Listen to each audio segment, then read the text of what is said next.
Hi, boys and girls. It's Miss Janice, and it's story time again. And here's the title of our book for today.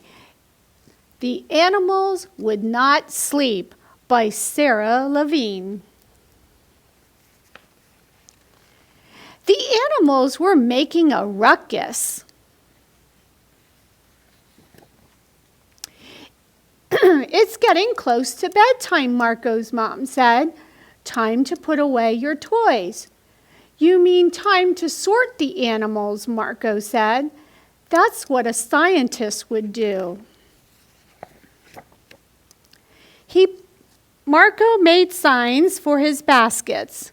Flying animals, swimming animals, animals that move on land. He put each animal where it belonged. But the animals would not go to sleep. They egged one another on until not one remained in its container. They were leaping and crawling and slithering and swimming and flapping their wings. Perhaps they just weren't tired enough. Marco gave them a little more time to get their wild out. Marco, his mom called, almost ready? Almost, Marco called back. Marco studied his menagerie as a good scientist would.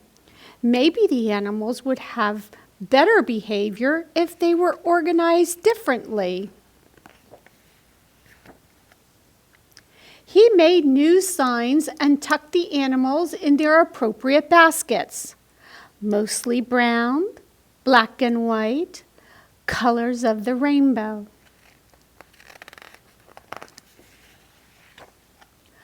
But Zebra was upset. While he didn't mind sleeping next to Stingray or King Snake, he missed his friend Giraffe. He started crying. Marco felt terrible. You're probably just overtired now. That's why it seems like such a big deal, he told Zebra. He dumped all the animals out. Maybe he should group them by size. So medium-sized zebra and medium-sized giraffe could be together. It was hard to fit the large ones into their basket, but Marco squeezed them all in. The small animals, the medium animals, and the large animals.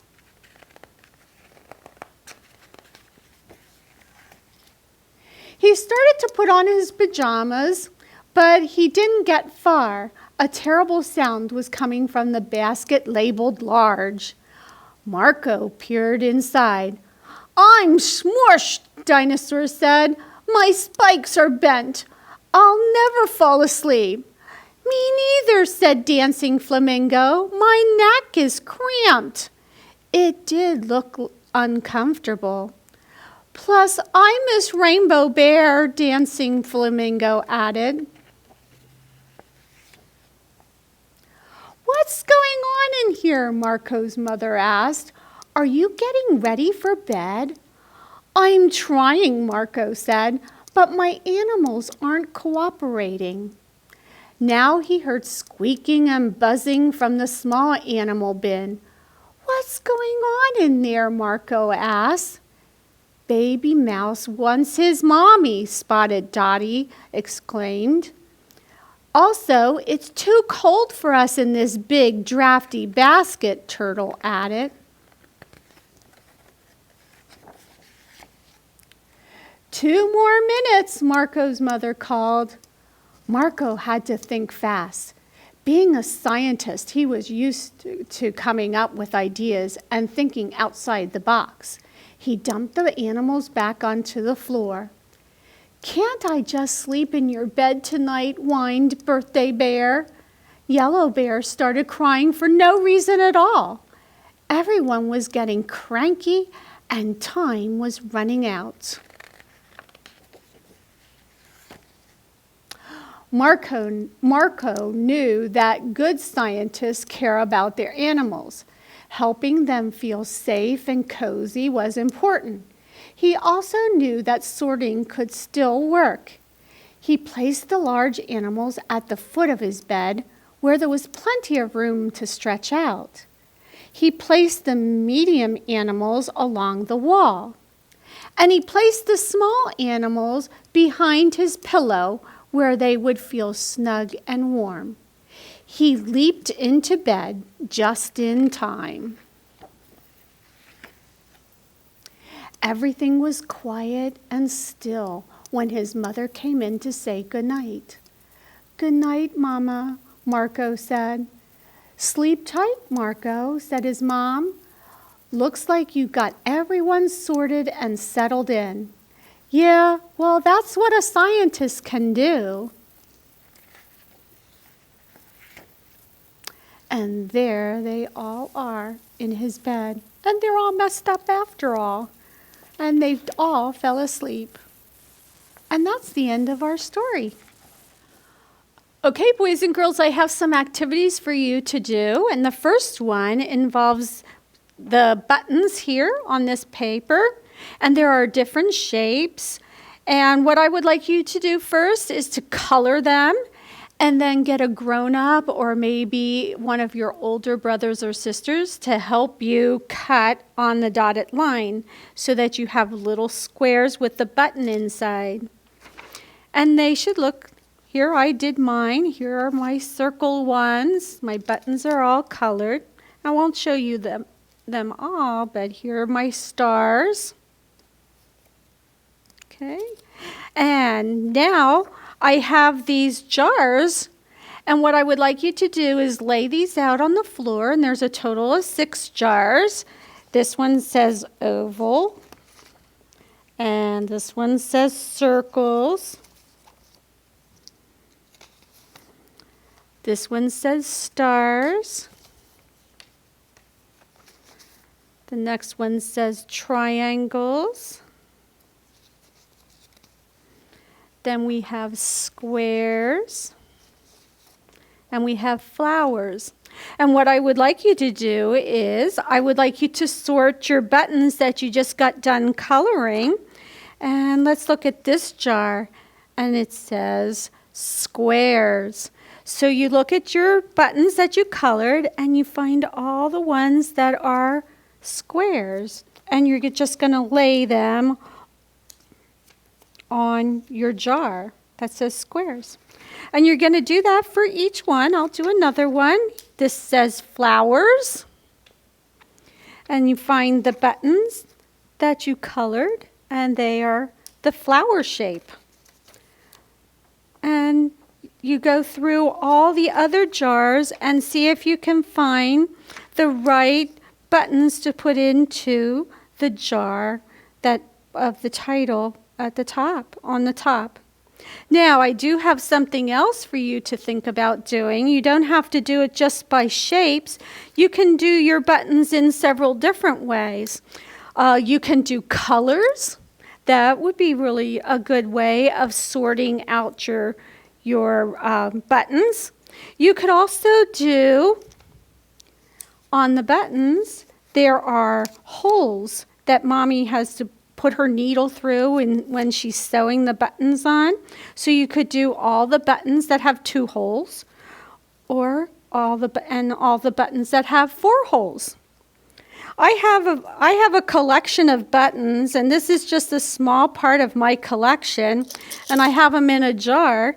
And if your mom has a collection of buttons, maybe you would like to try something with her buttons.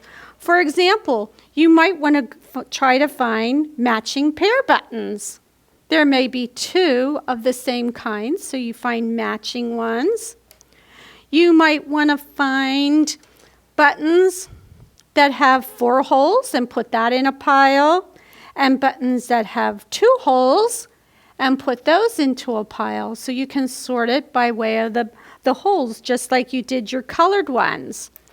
Another thing you can do is you can do those buttons that have a hook on the bottom and those that do not have a hook on the bottom. So there are different ways that you can sort out buttons or any collection. You can do that with your Legos. You can do by color, by size, by shape. So there's different ways that you can sort your things that you have as a collection. Okay, here's another activity for you to try.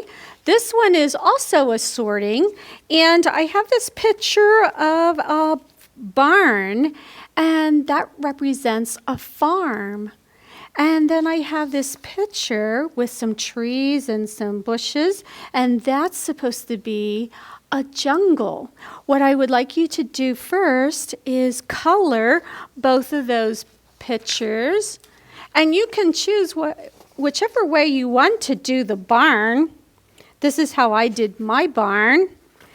And down here at the very bottom of the jungle paper, there is a color code that you can look up here, look at the number, and say, this is number 1, so I'm going to do dark green on all the number 1s.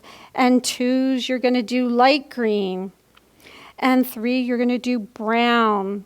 And number 4, those areas you're going to color yellow. And then you'll have your jungle and your barn or your farm scenes ready for the activity. Now, after you're all done with that, I have a whole bunch of animals for you to sort. Like, where would you find a gorilla? Would you find it here? No. You would find him in the jungle. So what you can do is you can just lay him in the jungle. It doesn't matter where you put him. Maybe you might want to have him up towards the tree because they like to swing in the tree. Here's another one. This is an elephant. Where would the elephant be? Would we see the elephant in the jungle? Yes, we would see him in the jungle. So you lay the elephant in the jungle. Now, how about this? How about a duck? Where would you find the duck? Would you find him in the jungle? No, I think he's better off at the barn, in the farm. So you would lay him somewhere here with the barn, anywhere you would like to. Okay, let's do one more. Here I have a horse. How about a horse in the jungle? Is that where the horse would live? I don't think so. I think he would rather live on the farm or in the barn, inside the barn.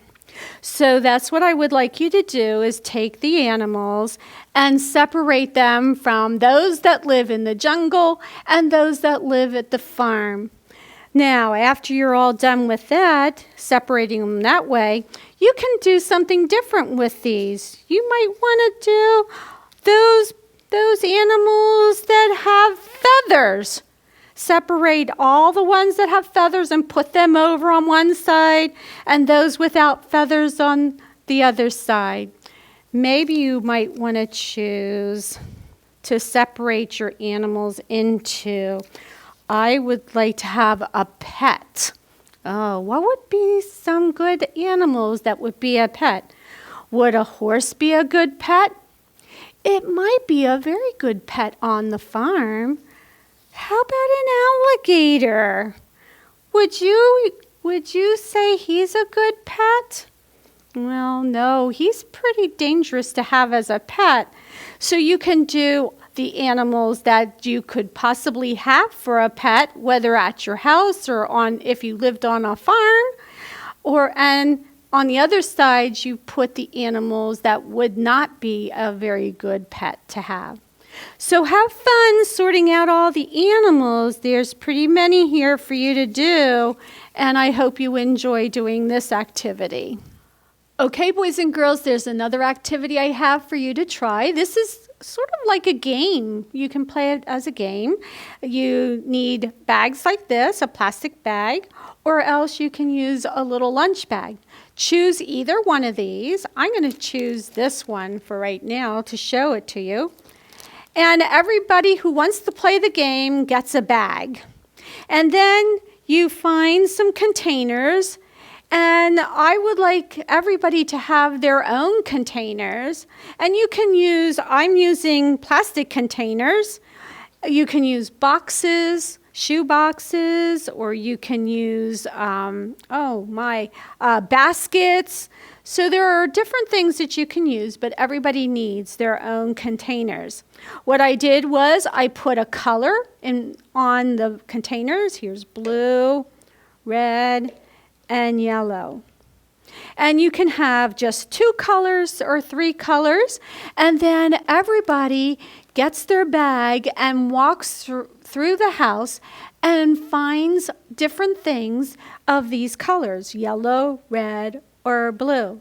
And I walked through my house and I found some, and here's my bag. And if you would like to, you can have a timer that in, say, 10 minutes or 15 minutes, and maybe you might want to put the timer on your oven at home, or somebody has a stopwatch, and that's how long you have to collect the items. And after the timer goes off, then you come back to your set of containers and you sort your objects out.